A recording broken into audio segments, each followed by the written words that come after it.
In the ancient days of Israel, a severe famine gripped the land, forcing a man named Elimelech, his wife Naomi, and their 2 sons, Mahlon and Chilion, to leave their home in Bethlehem and seek refuge in the foreign land of Moab. They hoped for a better life, but tragedy soon struck. Elimelech passed away, leaving Naomi a widow in a strange country. Her sons, however, found wives among the Moabite women. Mahlon married a woman named Ruth, and Chilion married Orpah. For about 10 years, they lived together in Moab. But Zora visited Naomi again when both of her sons died, leaving her with her 2 daughters-in-law, also widows. Heartbroken and alone, Naomi felt as though the hand of the Lord was against her. Hearing that the famine in Judah had ended, Naomi decided to return to her homeland. She urged Orpah and Ruth to go back to their own families, where they might find new husbands and new lives. She blessed them, praying that the Lord would show them kindness as they had shown to her and her sons. With tears and great sadness, they all wept together. Orpah, after much hesitation, kissed Naomi goodbye and returned to her people and her gods. But Ruth clung to Naomi, refusing to leave her side. In one of history's most beautiful declarations of loyalty, Ruth said, "Do not urge me to leave you or to return from following you, for where you go, I will go, and where you lodge, I will lodge. Your people shall be my people, and your God, my God. Where you die, I will die, and there I will be buried. May the Lord do so to me, and more also, if anything but death parts me from you." Seeing Ruth's unwavering devotion, Naomi relented. Together, the 2 women, one an aged widow and the other a young foreign widow, set out on the long journey back to Bethlehem. Their arrival caused quite a stir in the small town. The women who remembered Naomi exclaimed, "Can this be Naomi?" But she, filled with bitterness from her losses, replied, "Do not call me Naomi. Call me Mara, for the Almighty has dealt very bitterly with me. I went away full, and the Lord has brought me back empty." It was the beginning of the barley harvest, a time of hope and new beginnings. To support herself and Naomi, Ruth decided to go out into the fields and glean to gather the leftover grain after the reapers had passed. This was a provision made in the law for the poor and the foreigner. As Providence would have it, she happened to find herself in a field belonging to a wealthy and respected man named Boaz, who was a relative of Naomi's late husband, Elimelech. When Boaz came to his field to oversee the harvest, he noticed the young Moabite woman working diligently. He asked his foreman who she was, and the foreman told him she was the Moabite who had returned with Naomi. He explained that she had asked for permission to glean and had been working tirelessly since morning. Moved by her story of loyalty to Naomi, which had already become well known in Bethlehem, Boaz approached Ruth with kindness. He told her to stay in his fields, to keep close to his female workers, and to not glean anywhere else. He instructed his men not to bother her, and even offered her water from the jars they had drawn. Overwhelmed by this unexpected grace, Ruth bowed low before him and asked, "Why have I found such favor in your eyes, that you should take notice of me, a foreigner?" Boaz replied with great warmth, "All that you have done for your mother-in-law, since the death of your husband, has been fully told to me. May the Lord repay you for your work, and may you be richly rewarded by the Lord, the God of Israel, under whose wings you have come to take refuge." His words were a comfort and a blessing, giving Ruth the strength to continue. That evening, she returned to Naomi with a surprising amount of barley, and shared the story of the kind field owner, Boaz. When Naomi heard the name Boaz, a spark of hope ignited in her heart. She exclaimed, "The Lord has not forsaken his kindness to the living and the dead." She then revealed to Ruth that Boaz was one of their kinsman redeemers. A kinsman redeemer was a close male relative who, according to Jewish law, had the responsibility to help a family member in need. This could involve buying back their land or marrying a childless widow to carry on the family name. Naomi, seeing a divine plan unfolding, devised a plan. She instructed Ruth to wash, anoint herself, and put on her best clothes. Then she was to go to the threshing floor, where Boaz would be winnowing barley that night. Naomi told her to wait until Boaz had finished eating and drinking and had lain down to sleep. Then she was to go quietly, uncover his feet, and lie down. He would then tell her what to do. Ruth ever obedient and trusting, replied, "All that you say, I will do." Following Naomi's instructions, Ruth went to the threshing floor. In the middle of the night, Boaz was startled and awoke to find a woman lying at his feet. "Who are you?" he asked. She replied, "I am Ruth, your servant. Spread your protective cloak over me, for you are a kinsman redeemer." Boaz was deeply moved by her action. This was a symbolic and humble request for him to fulfill his duty as a kinsman redeemer and marry her. He blessed her, saying, "This kindness is greater than that which you showed first. You have not run after the younger men, whether rich or poor. And now, my daughter, don't be afraid. I will do for you all you ask." He praised her virtuous character, which was known throughout the town. However, there was a complication. Boaz explained that there was another kinsman redeemer who was a closer relative than he was. He promised to resolve the matter the next day. If the other man was willing to redeem her, he would have the first right. If not, Boaz vowed by the living Lord that he would do it himself. He told her to stay the night, and she left before sunrise to avoid any gossip. He sent her home with a generous gift of 6 measures of barley for Naomi, a sign of his promise and provision. The next morning, Boaz went to the town gate, the place where legal matters were settled. He gathered 10 elders of the town and waited for the other kinsman redeemer to pass by. When the man arrived, Boaz presented the situation. He explained that Naomi was selling the piece of land that belonged to Elimelech. He offered the man the first right to buy it back, to keep it in the family. The man initially agreed, saying, "I will redeem it." But then Boaz added the crucial detail. "On the day you buy the land from Naomi, you also acquire Ruth the Moabite, the dead man's widow, in order to maintain the name of the dead with his property." Upon hearing this, the other kinsman redeemer backed out. He feared that marrying Ruth would endanger his own estate and legacy. So, he formally relinquished his right of redemption to Boaz, sealing the deal in the customary way by taking off his sandal and giving it to Boaz. With the elders and all the people at the gate as his witnesses, Boaz declared, "Today you are witnesses that I have bought from Naomi all the property. Elimelech, Chilion, and Malon. I have also acquired Ruth the Moabite as my wife to maintain the name of the dead with his property, so that his name will not disappear from among his family or from his hometown." The elders and the people blessed them, praying that the Lord would make Ruth like Rachel and Leah, who together built up the house of Israel. And so, Boaz took Ruth as his wife. In this beautiful union, we see the heart of redemption. Boaz, a picture of Christ, redeems Ruth, a picture of the church, a foreigner brought into the family of God, not by her own merit, but by the grace and love of her Redeemer. The Lord blessed their marriage, and Ruth gave birth to a son. The women of Bethlehem rejoiced with Naomi, saying, "Praise be to the Lord, who this day has not left you without a kinsman redeemer. May he become famous throughout Israel. He will renew your life and sustain you in your old age.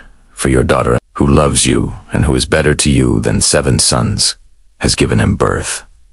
Naomi took the child, laid him in her lap, and cared for him. The bitterness of Mara was transformed into the joy of Naomi once more. They named the baby Obed, and this is where our story connects to the grander narrative of God's salvation plan. Obed became the father of Jesse, and Jesse became the father of David, Israel's greatest king. From a story that began with famine, death, and despair in a foreign land, God wove a beautiful tapestry of faithfulness, loyalty, and redemptive love. Through the unwavering devotion of a Moabite woman and the integrity of a righteous man from Bethlehem, God's sovereign plan moved forward. The lineage of King David was secured, and from that royal line, generations later, another child would be born in that very same town of Bethlehem, Jesus Christ, the ultimate kinsman redeemer for all of humanity. The story of Ruth and Boaz reminds us that even in our darkest moments, when all seems lost, God is at work. He can take our emptiness and fill it,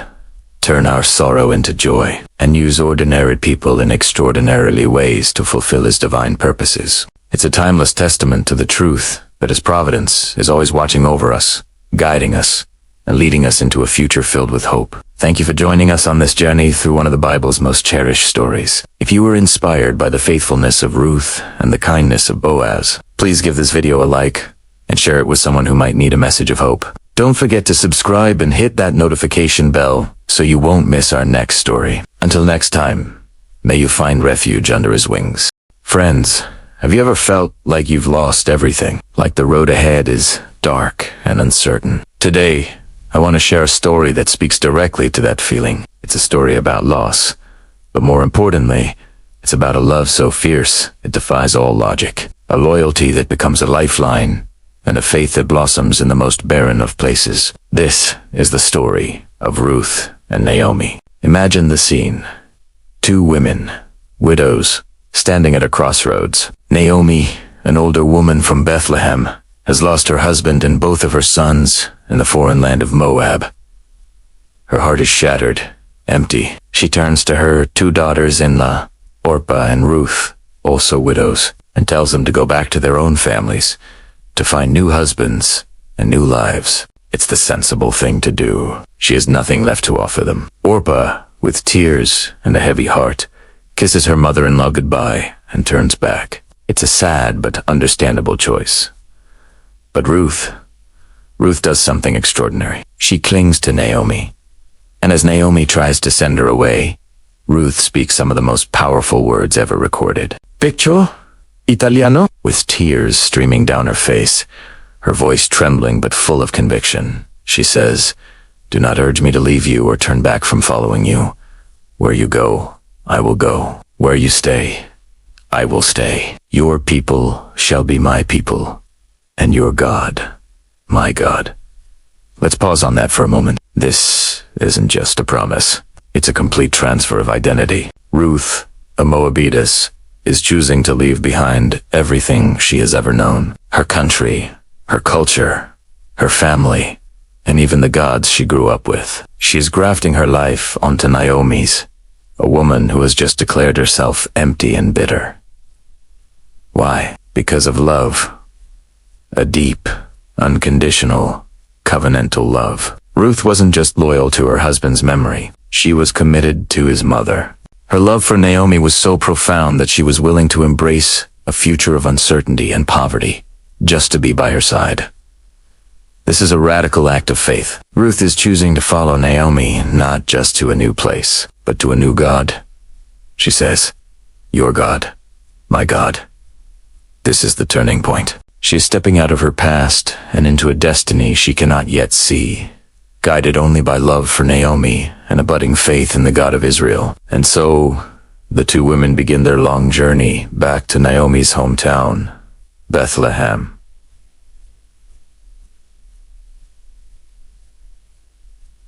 Can you imagine that walk? Each step filled with a mix of grief, apprehension, and maybe, just maybe, a tiny flicker of hope. When they finally arrive, the whole town is buzzing. "Is this really Naomi?" they ask. She had left full with a husband and to sons and has returned empty. Her response is heartbreaking. She tells them, "Don't call me Naomi," which means pleasant. "Call me Mara," which means bitter. For the Almighty has dealt very bitterly with me. You can feel the depth of her pain in those words. She feels cursed, abandoned by God. She sees only what she has lost. She can't yet see the incredible gift standing right beside her. Ruth. They arrive with nothing but the clothes on their backs and a shared history of loss. But they also arrive at a significant time, the beginning of the barley harvest. This detail, which might seem small, is actually a sign of God's perfect timing. A harvest represents provision, new beginnings, and the fruitfulness of the land. While Naomi feels empty and bitter, God is already setting the stage for their redemption. The fields of Bethlehem are ripe, not just with grain, but with possibility. This is where the first chapter of their story ends. Two widows, one bitter and one devoted, standing on the edge of a new life with nothing but hope and the promise of a harvest. It's a cliffhanger. Will their faith be rewarded? Will Naomi's bitterness be healed? And what will become of Ruth, the foreign woman who gave up everything for love? Their story shows us that even when we feel completely empty, even when we feel like God has dealt bitterly with us, He is still at work. Sometimes our greatest blessings come in unexpected packages, like a loyal daughter-in-law who refuses to leave our side. And sometimes Our new beginning starts right at the moment we think everything has ended. The harvest is waiting, even when all we can see is the barren ground of our past. Their journey is far from over, and the most beautiful parts are yet to come. Thank you so much for joining me today to reflect on this incredible story of loyalty and faith. If it resonated with you, please give this video a thumbs up and consider subscribing to the channel for more stories that inspire and uplift. I'd love to hear your thoughts in the comments below. Faith, an unexpected providence. It's a tale that unfolds in the sun-drenched fields of Bethlehem. A story that proves how acts of simple kindness can lead to extraordinary blessings. This is the story of Ruth and Boaz. Imagine this. Two women, Naomi and her daughter-in-law Ruth, arrive in Bethlehem with nothing but the clothes on their backs and sorrow in their hearts. They are widows, facing poverty and an uncertain future. But Ruth, a foreigner from Moab, possesses a spirit of unwavering loyalty. She refuses to leave Naomi's side, famously declaring, "Where you go, I will go, and where you stay, I will stay. Your people will be my people, and your God my God." With Naomi too old to work, the responsibility of providing for them falls on Ruth's shoulders. In those times, there was a compassionate law that allowed the poor to glean, which meant they could follow behind the harvesters and collect any grain that was left behind. It was a humble, back-breaking task, but for Ruth, it was their only hope for survival. So, with courage and determination, she sets out to find a field where she can gather their daily bread. Now, here's where the story takes a fascinating turn. Of all the fields in Bethlehem, Ruth just so happens to wander into one belonging to a man named Boaz. This isn't just a random coincidence. Boaz is not only a man of great wealth and influence, but also a relative of Naomi's late husband. This connection, unknown to Ruth at the time, is a crucial piece of the divine puzzle that is beginning to form. As Ruth works diligently under the hot sun, her head bowed in humility, she catches the eye of the field's owner. Boaz arrives to oversee his harvest and immediately notices the unfamiliar young woman among the gleaners. Her grace and focused efforts stand out. He turns to his foreman and asks, "Whose young woman is that?" The foreman explains, "She is the Moabite who came back from Moab with Naomi. She asked me, 'Please let me glean and gather among the sheaves behind the harvesters.'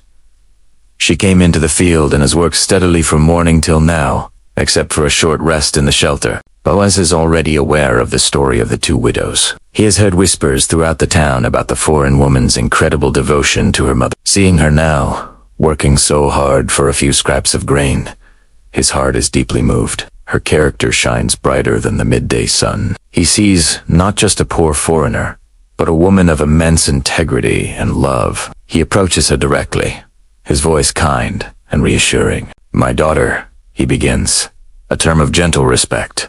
"Listen to me. Don't go and glean in another field and don't go away from here. Stay here with my female workers." Imagine Ruth's surprise. The owner of the entire field is speaking to her personally.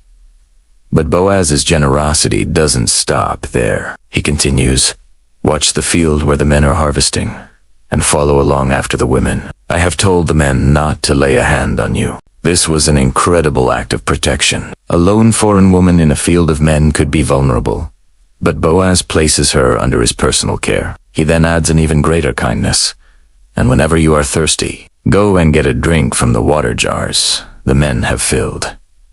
This was a luxury, a privilege far beyond what any gleaner could expect. He wasn't just allowing her to glean. He was welcoming her, protecting her, and providing for her needs. Completely overwhelmed by this unexpected favor, Ruth falls on her face, bowing low to the ground. She is humbled and confused. "Why have I found such favor in your eyes that you notice me a foreigner?" she asks. Her question reveals her deep humility. She sees herself as an outsider, undeserving of such attention from a powerful man like Boaz. Boaz's reply is one of the most beautiful moments in the story. He looks at her with compassion and answers, "Have I been told all about what you have done for your mother-in-law since the death of your husband? How you left your father and mother and your homeland and came to live with a people you did not know before." He sees her sacrifice. He understands the depth of her loyalty. He knows she gave up everything for love and duty. Then he offers her a blessing, a prayer that echoes with profound faith. "May the Lord repay you for what you have done. May you be richly rewarded by the Lord, the God of Israel, under whose wings you have come to take refuge." Boaz recognizes that Ruth has placed her trust not just in Naomi, but in the God of Israel. He sees her act of coming to Bethlehem as an act of faith, seeking shelter and protection under God's wings. His words must have been like a balm to Ruth's weary soul. Here was a respected leader, not only acknowledging her hardship, but honoring her for it and blessing her in the name of his God. At lunchtime, Boaz's generosity continues. He invites her to join him and his workers for a meal.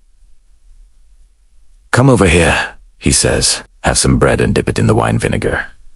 He even serves her himself, giving her roasted grain until she is full, with some left over. And his kindness doesn't end when the meal does. After Ruth returns to her work, Boaz gives his men a private command. Let her gather among the sheaves, and don't reprimand her. Even pull out some stalks for her from the bundles, and leave them for her to pick up, and don't rebuke her.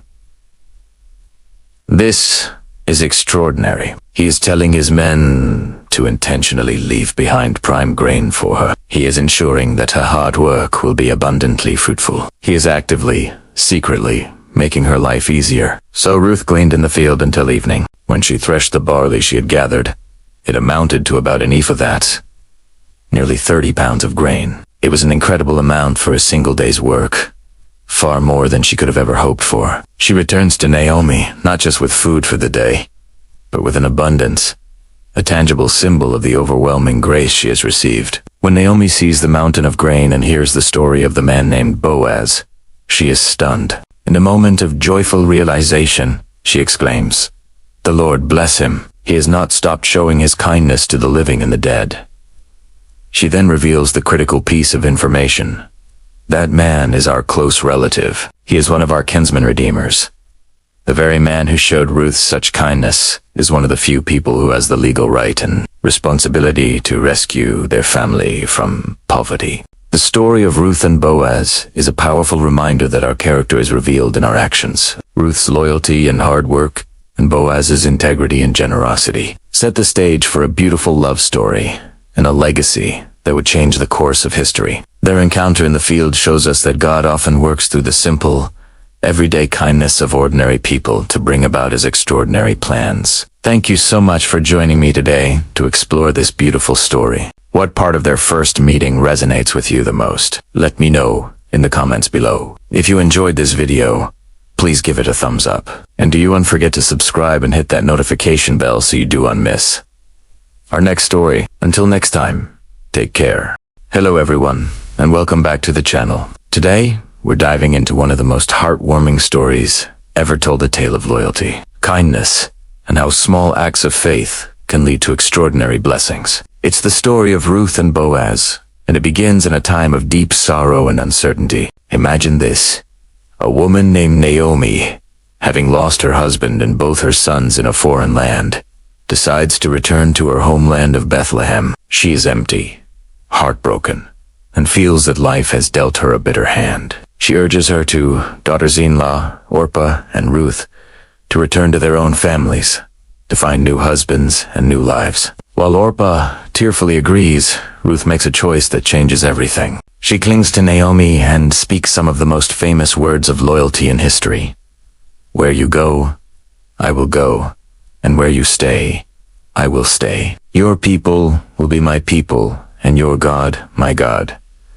It's a powerful declaration. Ruth, a woman from Moab, chooses to leave behind everything she knows to care for her grieving mother, venturing into a land where she will be a stranger, a foreigner. They arrive in Bethlehem at the beginning of the barley harvest, with nothing to their names. To provide food, Ruth decides to take advantage of an ancient custom. She tells Naomi she will go to the fields and glean, that is, to follow behind the harvest workers and gather the leftover grain that was intentionally left for the poor and the widowed. It was hard, humble work, often looked down upon, but Ruth was willing to do whatever it took to support them. Now, this is where the story takes a fascinating turn. By what seems like a simple chance, but is often seen as divine guidance, Ruth finds herself in a field belonging to a man named Boaz. And Boaz wasn't just any landowner. He was a man of great wealth and influence, known for his integrity and kindness. More importantly, he was a close relative of Naomi's late husband, Elimelech. At this point, neither Ruth nor Boaz is fully aware of the connection, but the pieces of a much larger puzzle are starting to fall into place. As Boaz arrives to oversee his harvest, his eyes are drawn to this unfamiliar young woman working diligently among the gleaners. He's intrigued. Her dedication and grace stand out. He turns to his foreman and asks a simple question. "Who is that young woman?" The foreman explains, "She is the Moabite who came back from Moab with Naomi. She asked me, 'Please let me glean and gather among the sheaves behind the harvesters.' She came into the field and has been working steadily from morning till now, with only a short rest in the shelter." Hearing this, Boaz is deeply moved. He had already heard whispers around town about this loyal foreign woman who had sacrificed her own future to care for her desolate mother-in-law. He'd heard of her character, her selflessness, and her commitment. Now, seeing her with his own eyes, working so humbly and tirelessly, he understood that the stories were true. So, Boaz approaches Ruth directly. Imagine her surprise, a poor foreigner being addressed by the wealthy owner of the field. He speaks to her with incredible kindness. "My daughter," he begins, "listen to me. Don't go and glean in another field, and don't go away from here. Stay here with my female servants. Watch the field where the men are harvesting, and follow along after the girls. I have told the men not to lay a hand on you." He goes even further, offering her protection and provision. "And whenever you are thirsty," he adds, "go and get a drink from the water jars the men have filled." This was an extraordinary act of generosity. He wasn't just allowing her to glean, he was welcoming her, protecting her, and providing for her needs. He treated her not as a stranger, but as an honored guest. Ruth is completely overwhelmed by this unexpected kindness. She bows down with her face to the ground, a posture of immense gratitude and humility. She asks the question that is burning in her heart. "Why have I found such favor in your eyes that you notice me, a foreigner?" She sees herself as an outsider, someone undeserving of such special attention. But Boaz sees something entirely different. He sees her true worth. His response is gentle and reassuring. "We've been told all about what you have done for your mother-in-law. Since the death of your husband, how you left your father and mother and your homeland and came to live with the people you did not know before." He acknowledges her sacrifice, validating the difficult choice she made. Then, he offers her a blessing, a prayer that speaks to the very heart of a journey. "May the Lord repay you for what you have done. May you be richly rewarded by the Lord, the God of Israel, under whose wings you have come to take refuge." Boaz recognizes her act of faith. By leaving her own land and her own gods to follow Naomi, Ruth had effectively placed her trust in the God of Israel. Boaz's blessing confirms that her faith has not gone unnoticed. He sees her as someone who has sought shelter under God's protection, and he prays that she will find the security and reward she seeks. This single interaction sets in motion a beautiful chain of events. Ruth's simple act of going out to glean, guided by faith, brought her to the exact right place at the exact right time. And Boaz's act of kindness, born from a compassionate and righteous heart, opened a door to a future neither of them could have imagined. The story doesn't end here.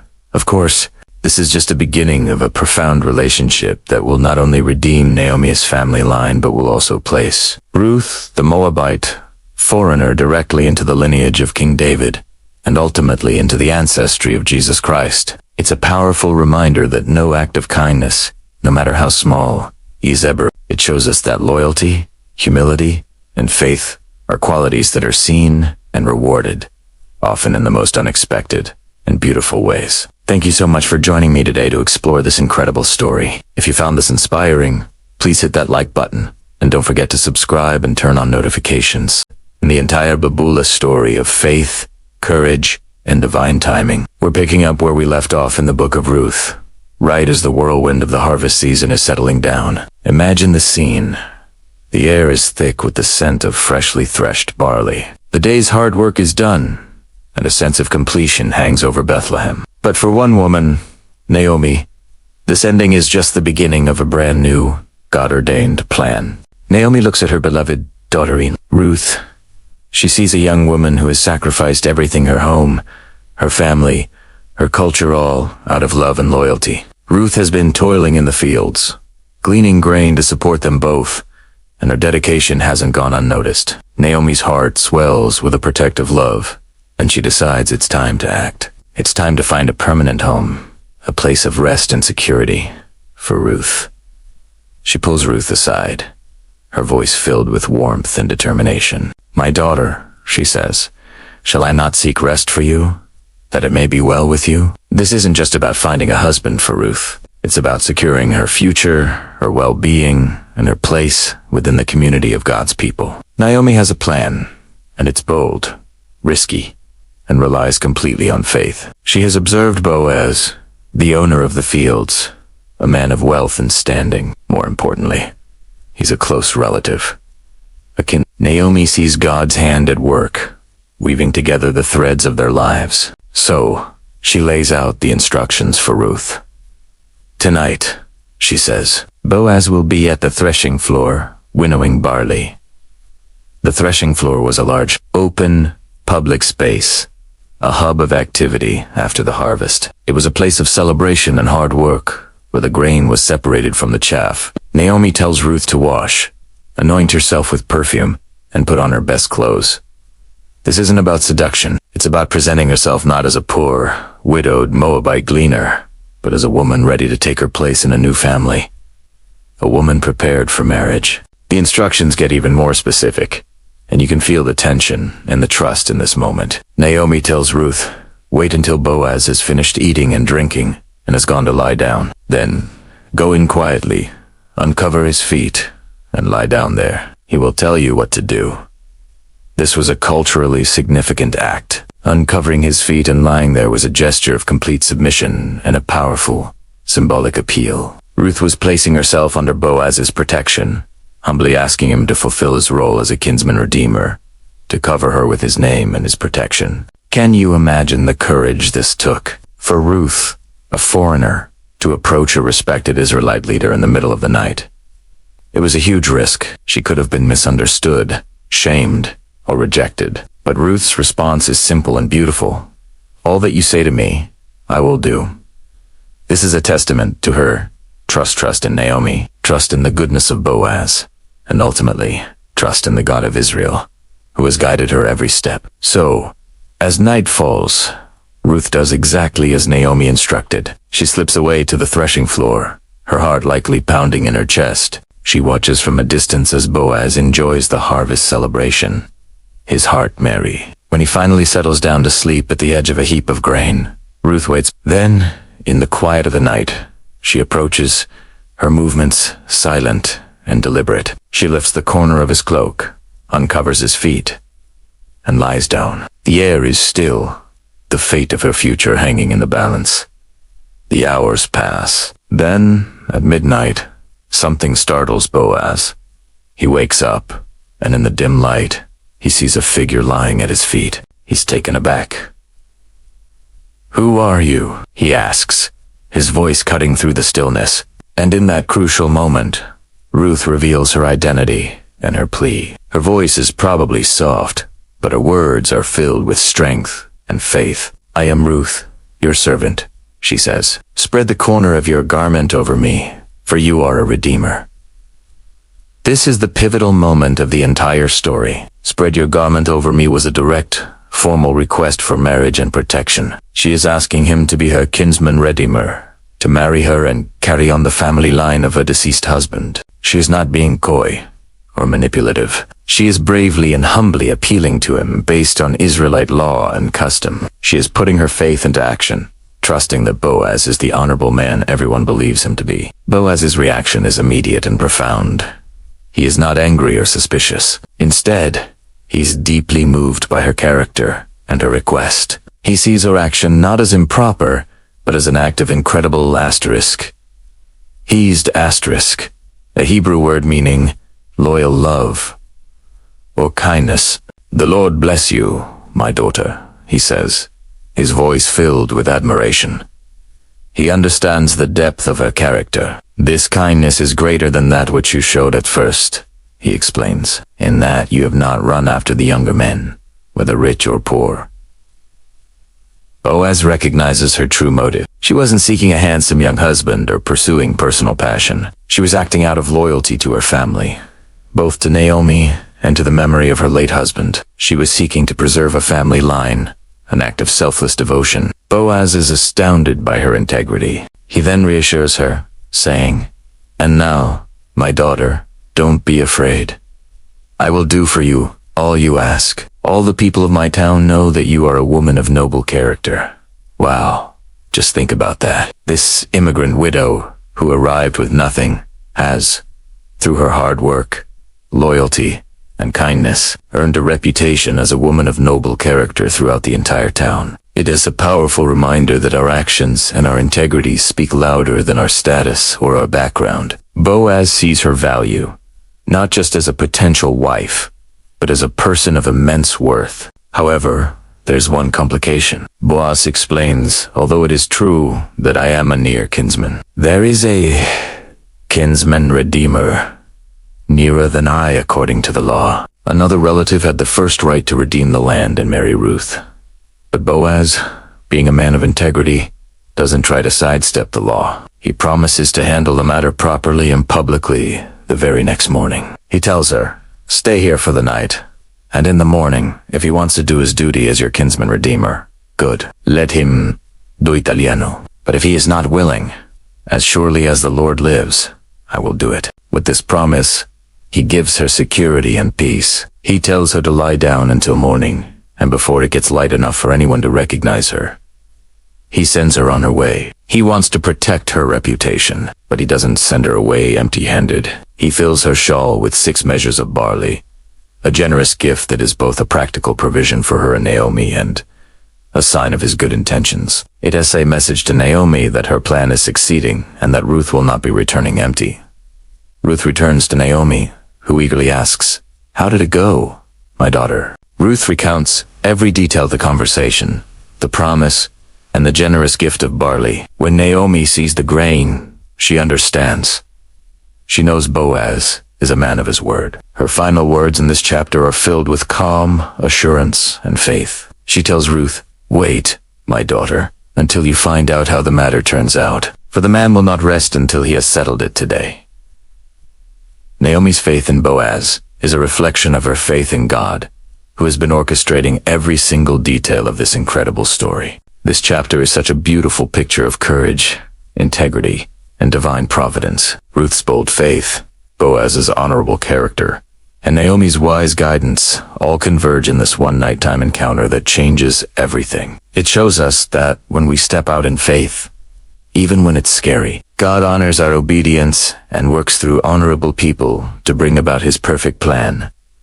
What a powerful lesson for our own lives. Sometimes we need to have the courage of Ruth to step out and take a risk. Other times, we're called to be like Boaz, acting with integrity and honor. And sometimes, we're like Naomi, using our wisdom to guide others towards God's blessing. Thank you so much for joining me today to explore this amazing story. I hope it encouraged you as much as it encouraged me. If you enjoyed this video, please give it a thumbs up. And do not forget to subscribe and hit that notification bell so you do not miss the exciting conclusion to the story of Ruth and Boaz. Leave a comment below and let me know what part of this story stood out to you the most. Have you ever wondered what it truly means to make a promise? Not just a casual, "I'll be there," but a promise so profound it changes lives. A promise witnessed by an entire community. Today, we're journeying back in time to witness one of the most powerful public declarations in history, right at the heart of an ancient city, its gates. This isn't just a story about a transaction. It's a story about integrity, love, and a future being forged in broad daylight. We find ourselves in Bethlehem, but not the quiet, pastoral scene you might imagine. We're at the city gate, the bustling hub of all public and legal life. And there, with a determined look on his face, is Boaz.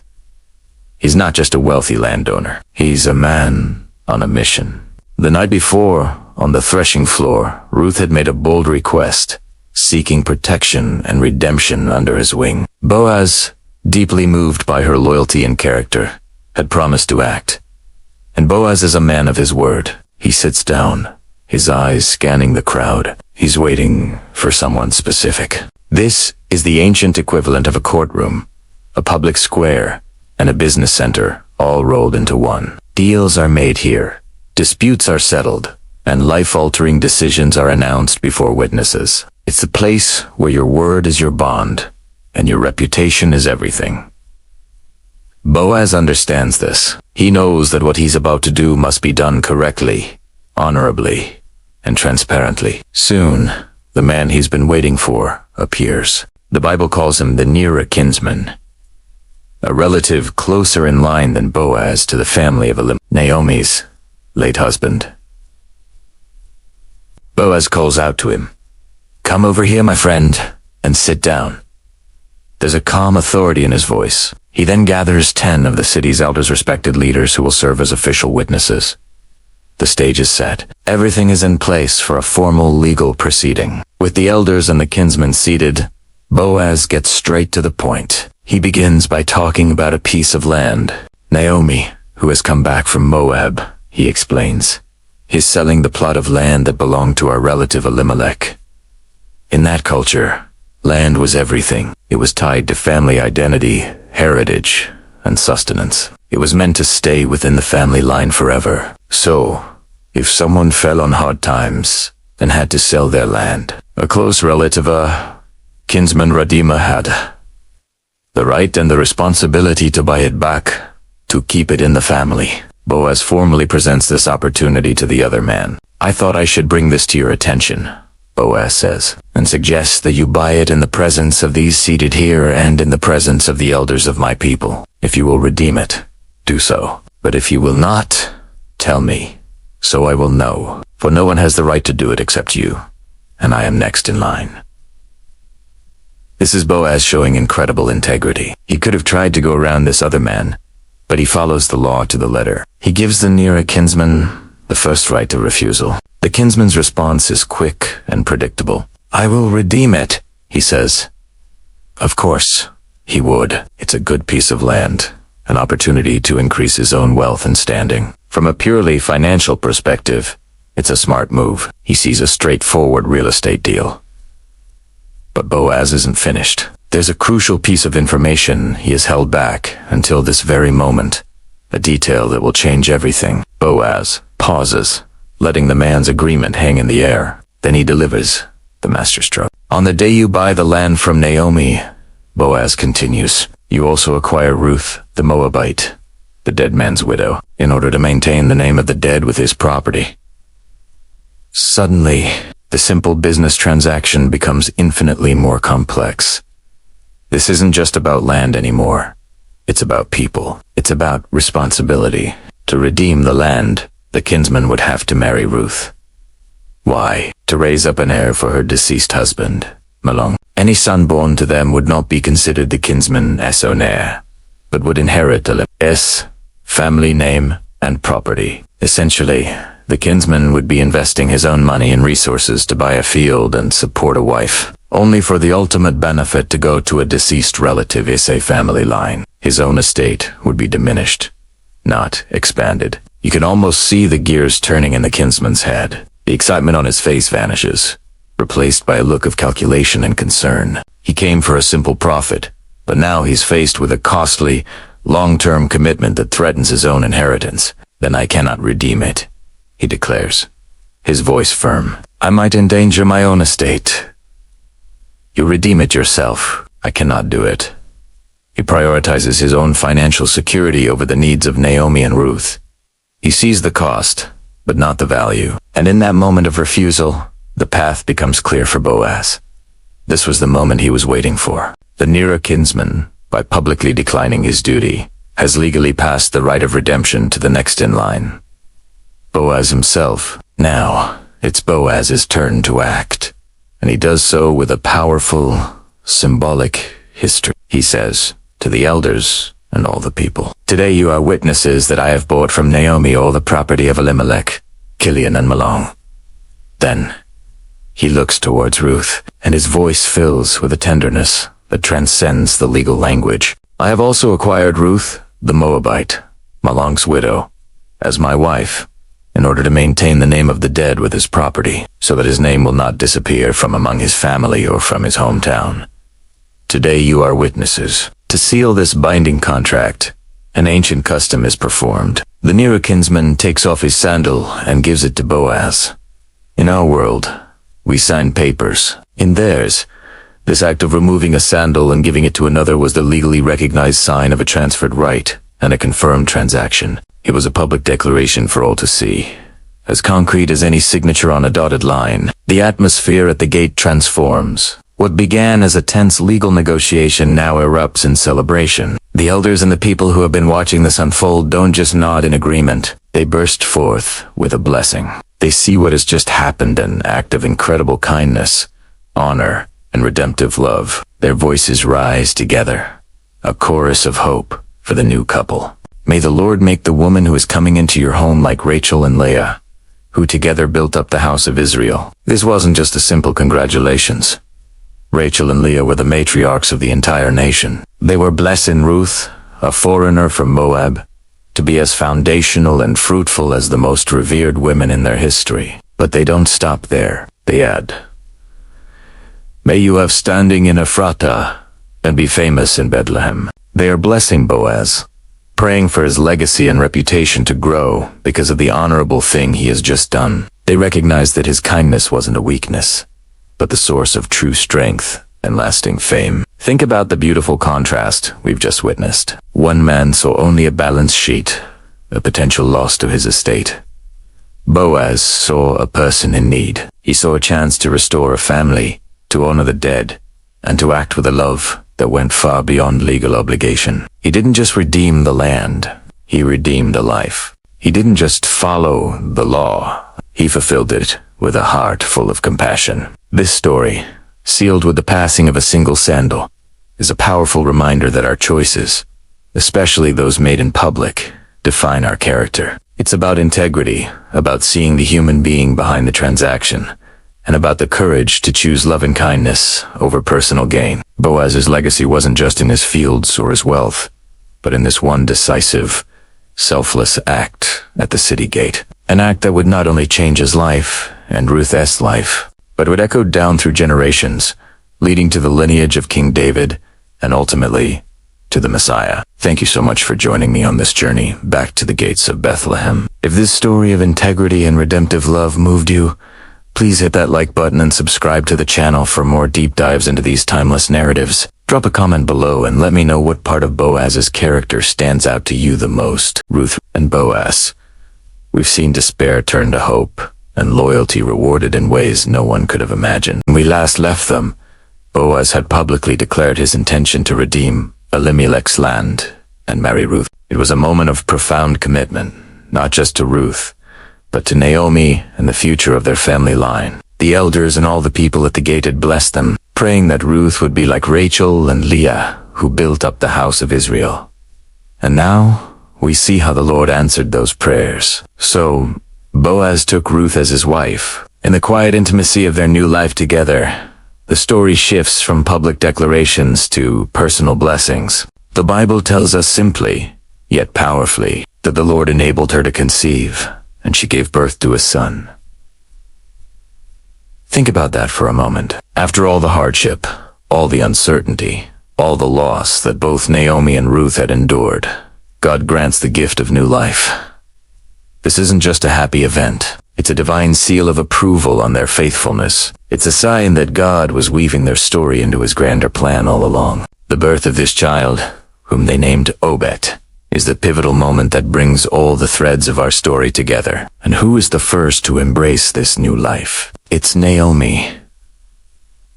The scripture paints a touching picture. Naomi took the child and laid him in her lap and became his nurse. Can you imagine the emotion in that scene? This is the woman who left Bethlehem full and returned empty. The woman who had told her friends to call her Mara, meaning bitter, because the Almighty had dealt very bitterly with her. She had lost her husband and both her sons. Her hope for a legacy, for grandchildren to hold, had been completely extinguished. But now, in her old age, she holds her own grandson. The emptiness in her heart and in her arms is filled. The bitterness is washed away by the sweetness of a baby's presence. This isn't just about becoming a grandmother. It's about restoration. God was restoring to her everything the locusts had eaten. Everything she thought was lost forever. The child in her lap was a tangible symbol of God's faithfulness. He hadn't forgotten her.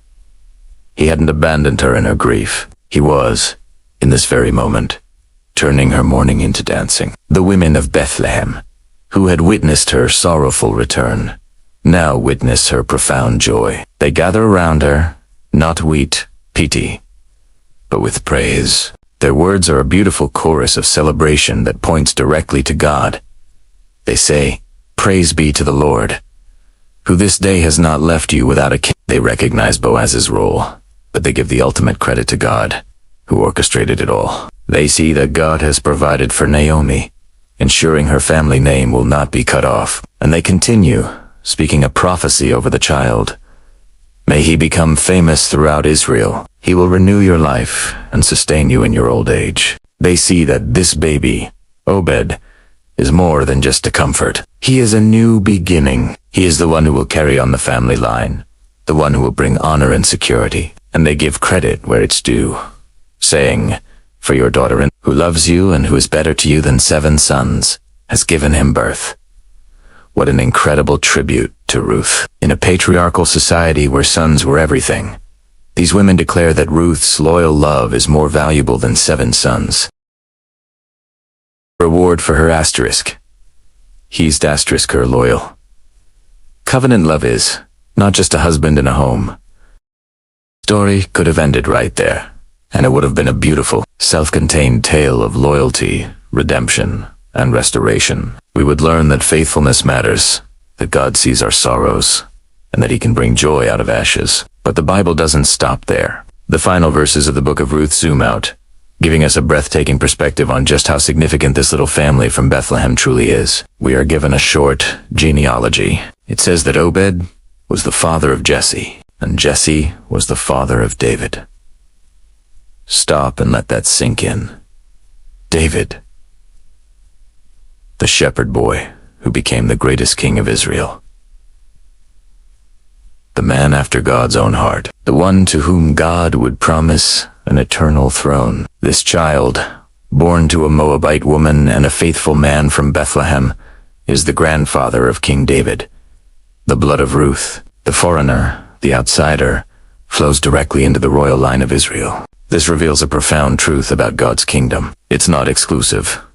It's not based on pedigree or perfect backgrounds. God delights in taking the unlikely, the overlooked, and the outsiders and grafting them into the very center of his redemptive story. Ruth's journey from Moab to a field in Bethlehem was not a random series of events. It was a divinely guided path leading to the throne of Israel. But the lineage doesn't even stop there. The significance of this genealogy stretches even further, beyond King David, all the way to the New Testament. When Matthew opens his gospel, he begins with a genealogy of Jesus Christ. And who does he make a point to mention? In a list dominated by men, Matthew includes a few remarkable women. One of them is Ruth. The line goes, Boaz was the father of Obed, whose mother was Ruth. Obed was the father of Jesse, and Jesse was the father of King David. And from the line of David, generations later, in the very same town of Bethlehem, another child would be born. This child would be Jesus Christ, the Messiah, the Savior of the world. This is the ultimate mic drop moment of the book of Ruth, not with grain or silver, but with his own life, to redeem us from our sin and restore our relationship with God. The story of Ruth is not just a charming historical romance. It is a crucial chapter in the greatest story ever told. It shows us that God is always at work, even in the midst of our ordinary lives, our losses, and our struggles. He is weaving a tapestry far more grand and beautiful than we can see. Your small acts of faithfulness, your moments of loyal love, your trust in him when things seem hopeless, they matter. They are threads that God can use to create something of eternal significance. Naomi's bitterness was turned to joy. Ruth's loyalty was rewarded with a place in the lineage of the King of Kings, and Boaz's integrity made him an ancestor of the Messiah. Their story is our story. It's a story of hope, a story of redemption, and a story that proves that no one is beyond the reach of God's grace. From the dusty fields of Bethlehem to the throne of heaven, God's plan of salvation unfolds, inviting each of us to find our place within it. Thank you so much for joining me on this incredible journey through the book of Ruth. I hope it has encouraged you as much as it has me. If you've been blessed by this series, please consider liking this video and subscribing to the channel for more content like this. It really helps us continue our work. May God bless you and keep you. Have you ever felt lost? Like everything you once held dear was suddenly gone? Imagine leaving your home, your family, everything familiar, to follow someone you love into a foreign land, only to have tragedy strike, leaving you a widow, alone and in despair. This is where the incredible story of Ruth begins. It's a story not just about loss, but about a loyalty so fierce it defies all expectations, and a love story so profound it echoes through eternity.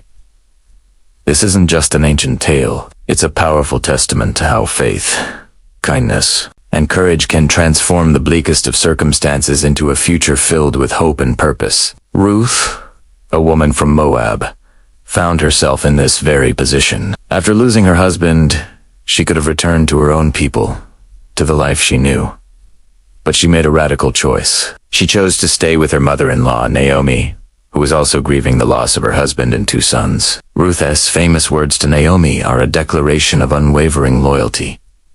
"Where you go, I will go, and where you stay, I will stay. Your people will be my people, and your God my God."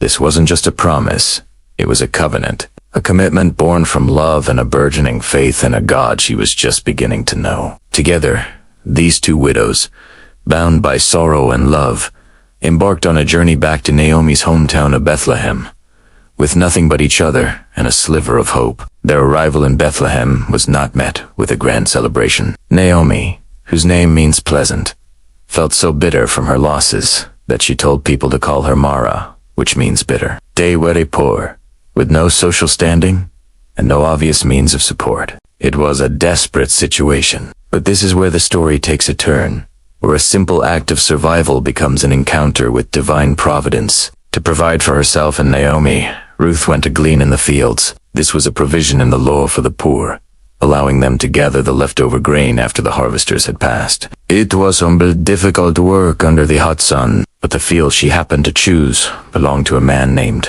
Boaz. And as we'll see, there are no coincidences in God's plan. Boaz was a respected, wealthy landowner, and importantly, he was a relative of Naomi's late husband. When he arrived at his fields, he immediately noticed Ruth.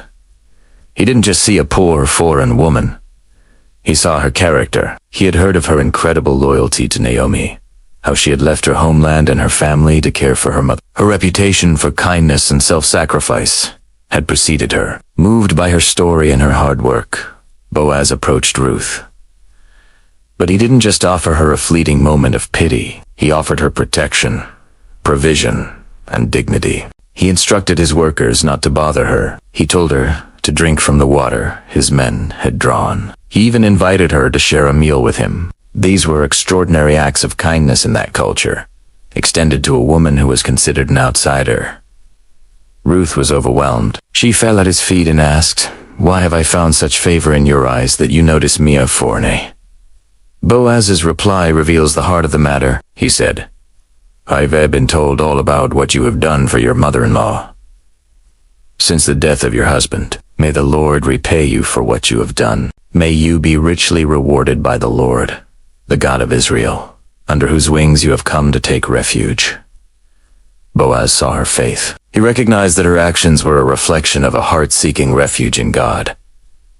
He wasn't just being a kind man. He was acting as an agent of God's blessing, fulfilling the very prayer he had just spoken over her. He saw her value, her integrity, and her quiet strength, and he chose to be a part of her story of redemption. When Ruth returned home that evening with a bounty of grain, far more than anyone could expect from a day of gleaning, Naomi was astonished. When she heard that the field belonged to Boaz, a flicker of hope was ignited in her heart for the first time in a long time. She recognized God as a hand at work. Boaz was not just any relative. He was what was known as a kinsman redeemer. This was a vital concept in Israelite law. A kinsman redeemer had the right and the responsibility to redeem the Baibaka, relative's property that had been sold due to poverty. Even more, He could marry a childless widow to carry on the family name of the deceased. Naomi saw a path forward, a way to restore their family's lineage and security. A plan began to form, a bold and culturally significant plan that would place Ruth's future and their family's legacy directly in Boaz's hands. Following Naomi's guidance, Ruth took a courageous step of faith. In a deeply symbolic act, she went to the threshing floor at night, where Boaz was sleeping, and lay at his feet. When awoke startled, she made her appeal. "I am your servant Ruth. Spread the corner of your garment over me, since you are a kinsman redeemer." This was not a romantic whim. It was a formal, humble request for him to fulfill his role, to redeem her and, by extension, Naomi's family. She was asking for his protection, his covering, his commitment. Boaz was profoundly moved by her character once again. He could have been redeemed by a younger man, but she had sought him out, honoring the traditions and showing faith in him. He praised her for her virtue and promised to do what she asked. There was just one obstacle. Another relative was a closer kinsman redeemer than he was. But Boaz, a man of integrity, promised to settle the matter honorably and publicly the very next day. True to his word, Boaz went to the town gate, the center of legal and social life, and presented the case before the elders. He offered the other relative the first right to redeem the land. The man was initially willing, until Boaz added the crucial condition. Whoever redeems the land must also marry Ruth the Moabitess, to maintain the name of the dead with his property. At this, the other man declined, fearing it would endanger his own estate. And so, the path was clear. Before all the witnesses, Boaz declared his intention to redeem the land and to take Ruth's as his wife. This wasn't just a business transaction. It was an act of profound love and redemption. The elders and all the people at the gate blessed them, praying that their family would be as great as the historical families of Israel. Boaz married Ruth, and their love story, which began with kindness in a field, blossomed into a beautiful marriage. The bitterness that had filled Naomi's heart was washed away. God had turned her emptiness into fullness. Ruth bore a son named Obed. The women of Bethlehem rejoiced with Naomi, saying, "Praise be to the Lord, who this day has not left you without a kinsman redeemer. May he become famous throughout Israel. He will renew your life and sustain you in your old age. For your daughter, who loves you and who is better to you than 7 sons, has given him birth." Naomi, who had returned with nothing, now cradled her grandson, a symbol of new life, hope, and a restored future. And the story doesn't end there. This is where this personal story of redemption connects to the grand, divine plan of God for all humanity. Their son, Obed, became the father of Jesse, and Jesse became the father of King David, Israel's greatest king. And from the lineage of David, generations later, Jesus Christ, the Messiah, the ultimate redeemer of all mankind, was born. The story of Ruth and Boaz is a beautiful illustration of God's redemptive power. It shows us that even when we feel like outsiders, even when we are dealing with profound loss, God is at work. He weaves together our choices, our faith, and the kindness of others to create a tapestry far more beautiful than we could ever imagine. Ruth's loyalty, Boaz's integrity, and their shared faith became a channel for God's grace, not just for their family, but for the entire world. Their story teaches us that God can turn our pain into purpose. He can guide our steps, even when we think we're just happening upon a certain field. He honors faithfulness and rewards those who take refuge under his wings. So, if you're in a season of uncertainty or loss, remember Ruth. Remember her courage, her loyalty, and her simple faith. And remember Boaz, a picture of Christ, our kinsman redeemer, who steps in to restore, protect, and give us a future filled with hope. Thank you so much for joining me on this journey through one of the most powerful love stories ever told. If this story has touched your heart, please give this video a thumbs up and consider subscribing for more content that explores the depth and beauty of faith. Don't forget to hit that notification bell so you won't miss our next video. God bless you.